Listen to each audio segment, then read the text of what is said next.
has feathers, smokes a cigar, and carries the fate of the world on his shoulders. His name is Howard the Duck, and he's the lead in the new movie produced by Star Wars creator George Lucas and directed by Willard Huyck. Howard is a superhero. He's a little guy. He's a stranger in a strange land. He's quackers. He's nuts. He's nuts. I love him. What a guy.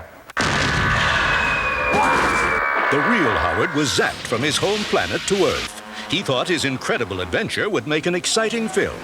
He just wrote us a fan letter and asked that essentially we listen to his story because he thought it was pretty amazing. But it's the first film that actually we have cast with a creature from another world. The screen's newest superhero is elusive off camera, but his co-stars had plenty to say about Howard.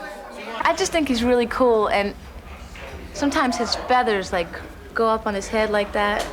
And I just get the chills all over when I see that. Let's put it this way, all the girls love him. He's a real sexy duck. It's hard to keep Leah off of him. Howard is a force to be reckoned with. Whether he's fighting evil or making movie history, this duck is here to stay. Howard is going to be a major trendsetter, probably bigger than Madonna. He's a tough little duck. I've never met a tougher duck.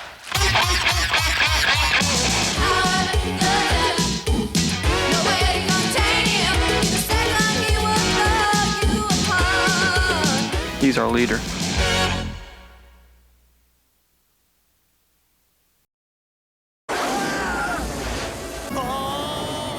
In Universal's new movie, Howard the Duck, the main character spends a lot of time up in the air. But his most daring moments came when he had to get behind the wheel of an ultralight aircraft. This scene involves some very complex stunt flying. Death from the skies to all duck hunters! All the big stars have stunt doubles, you know? I almost wound up a dead duck. My biggest challenge in playing this role was surviving it. I'm just learning here. Howard, in prehistoric times you flew. Yeah. Fly, Howard. Find your instincts. Trust your birdness. Fly! Yes! I would kind of be moving it all the time a little bit. Like this. Helping Howard accomplish all the elaborate aerial stunts is veteran pilot Lyle Byram. We have 12 difficult stunts in the movie, and one of the most difficult is we have to simulate a loop around a bridge.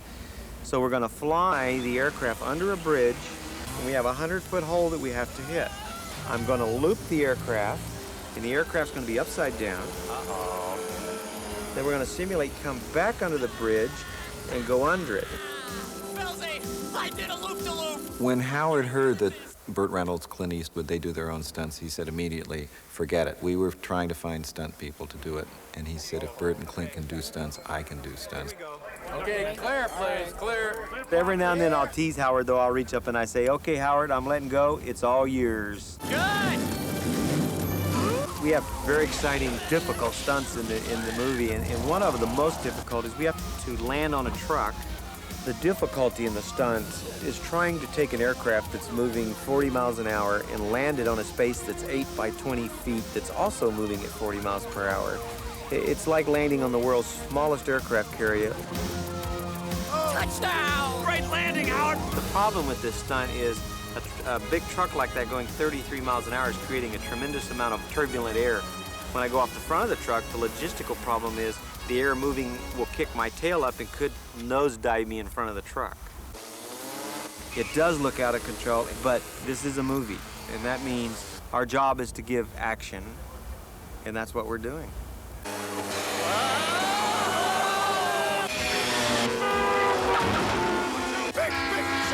Big deal!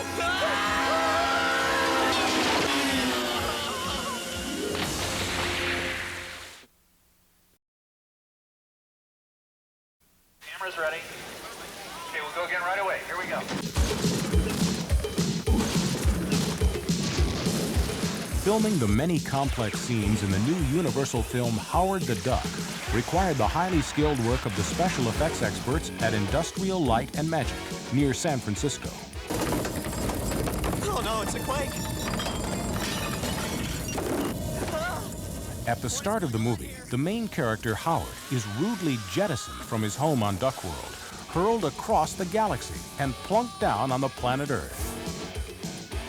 The life-size Howard was shot through walls, but a miniature model was used to transport him through space. When combined with other film elements, it created the illusion of Howard falling from the sky.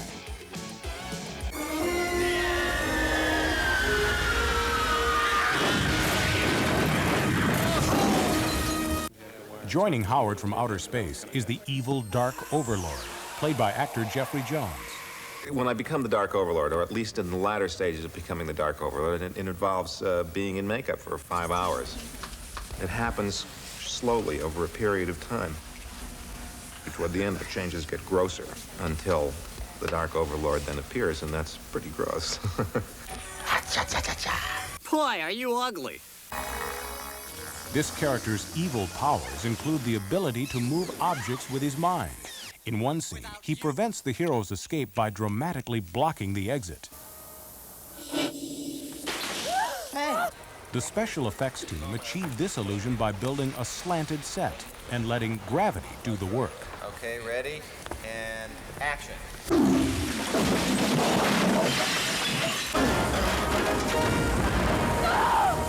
Actress Leah Thompson had her own view on what it was like to act surrounded by special effects.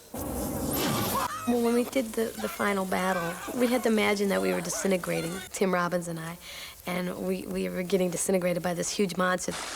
After a certain point, you know, you feel a little foolish, but you just got to go for it and just go, ay, ay, ay, ay, ay, ay, ay. I couldn't do it for more than like 5 seconds without cracking up.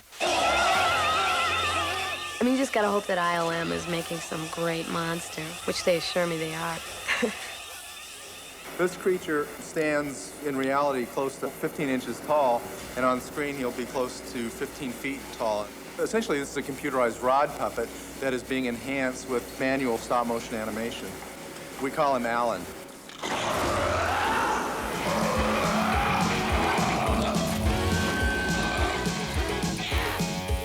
Howard the Duck is a triumph of special effects teamwork. The months involved in bringing it all together have paid off in an action-packed, fun-filled adventure that will long be remembered.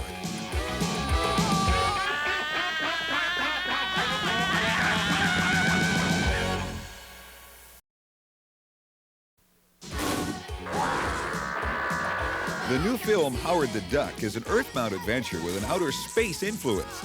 Creating a title track for the film required a unique imagination. Musician Thomas Dolby fit the bill. The song, Howard the Duck, just got to have that slight unearthly edge to it. That was an interesting possibility to try and find music that wasn't really from here, you know, it was like from outer space. Dolby experimented with a variety of synthesizer techniques to build the instrumentals. Hickory dickory dock. Writing lyrics about a duck posed an additional challenge. We just sat down and wrote some lyrics, and they're pretty out there, they're pretty wacky. Hickory dickory duck, he ain't about to be plucked. Too groovy for gravy, too precious for pate. Performing the lyrics is Cherry Bomb, an all-girl band created specially for the film and supervised by Dolby. In order to write songs which could be sung by 4 actresses who are admittedly very good singers, but at the same time inexperienced, I had to be here to keep hauling them in and checking that I was writing within their limitations. To this duck we stand close. So get the funk off of his case. Happily, the vocals have turned out really good, and a lot of people are going to think that we dubbed in professional singers, which is not actually the case. It was all Cherry Bomb themselves that did it.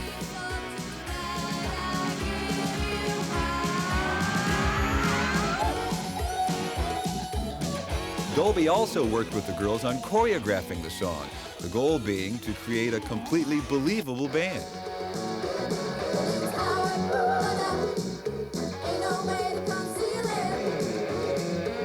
The months of rehearsals prepared the group for the most anticipated night of production.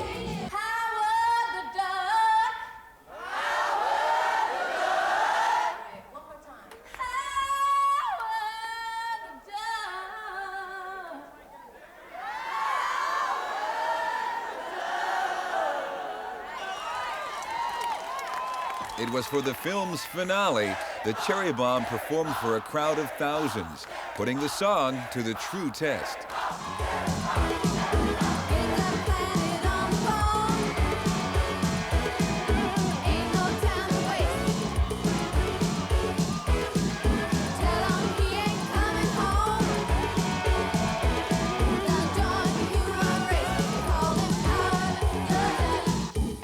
Judging from the audience response, Howard the Duck is destined to be a major hit.